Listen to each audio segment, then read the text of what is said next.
काव्य पाठ के सांचे पटल श्रेष्ठ कवि श्रेष्ठ कविता पर आपका हार्दिक अभिनंदन है और साथ ही साथ आप बधाई के पात्र हैं क्योंकि आपका यह पटल अब 5 लाख दर्शकों तक पहुंच चुका है। और आज काव्य पाठ हम तक पहुंचाने के लिए, साझा करने के लिए उपस्थित हैं मूल रूप से चंडीगढ़ निवासी और आयरलैंड की Leicester school of music and drama की इंडिया ऑपरेशन हेड निशा लूथरा जी। निशा लूथरा जी आज एक ऐसे कवि को हम तक साझा करना चाहती हैं जिनको पूरा देश जानता है।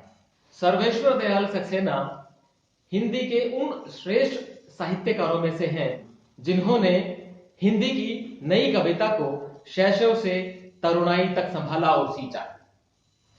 वह सर्वेश्वर जी का समय ही था जब हिंदी कविता तुकांतात्मकता से बाहर आई और फिर भी कविता बनी रही। मुक्त छंद की कविता के इस महान कवि की एक श्रेष्ठ रचना हमारे बीच लेकर आ रही हैं निशा। नमस्कार, मैं निशा लूथरा हूं। शुरू करने से पहले मैं ये कहना चाहती हूं कि ये कविता बहुत साल पहले लिखी गई थी, लेकिन एक अचरज की बात है कि आज भी हमारे समाज पे पूरी तरह से खरी उतरती है। तो आइए शुरू करते हैं। यदि तुम्हारे घर के एक कोने में आग लगी हो तो क्या तुम दूसरे कमरे में सो सकते हो? यदि तुम्हारे घर के एक कमरे में लाशें सड़ रही हों तो क्या तुम दूसरे कमरे में प्रार्थना कर सकते हो? यदि हां, तो मुझे तुमसे कुछ नहीं कहना है। देश कागज पर बना एक नक्शा नहीं होता कि एक हिस्से के फट जाने पर बाकी हिस्से उसी तरह साबुत बने रहें और नदियां, पर्वत, शहर, गांव वैसे ही अपनी अपनी जगह दिखे, अनमने रहें। यदि तुम ये नहीं मानते तो मुझे तुम्हारे साथ नहीं रहना है। इस दुनिया में आदमी की जान से बड़ा कुछ भी नहीं, ना ईश्वर, ना ज्ञान, ना चुनाव। कागज पर लिखी कोई भी इबारत फाड़ी जा सकती है और जमीन की 7 परतों के भीतर गाड़ी जा सकती है। जो विवेक खड़ा हो लाशों को टेक, वह अंधा है। जो शासन चल रहा है बंदूक की नोक पर, हथियारों का धंधा है। यदि तुम ये नहीं मानते तो मुझे अब एक क्षण भी तुम्हें नहीं सहना है।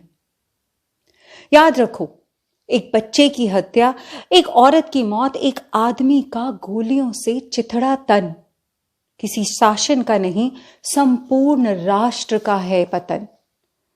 ऐसा खून बहकर धरती में जज्ब नहीं होता, आकाश में फहराते झंडों को काला करता है।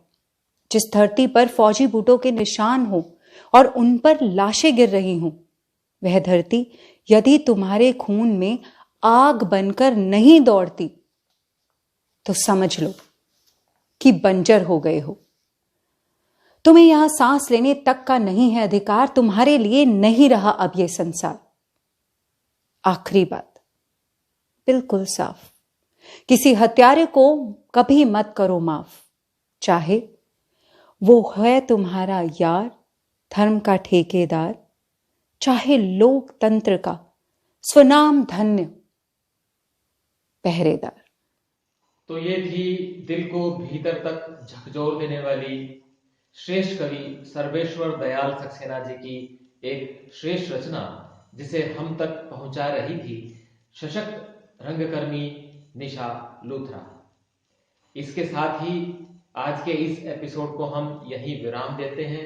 अगले एपिसोड में फिर आपसे किसी श्रेष्ठ रचना के साथ मुलाकात होगी। तब तक के लिए आभार, धन्यवाद।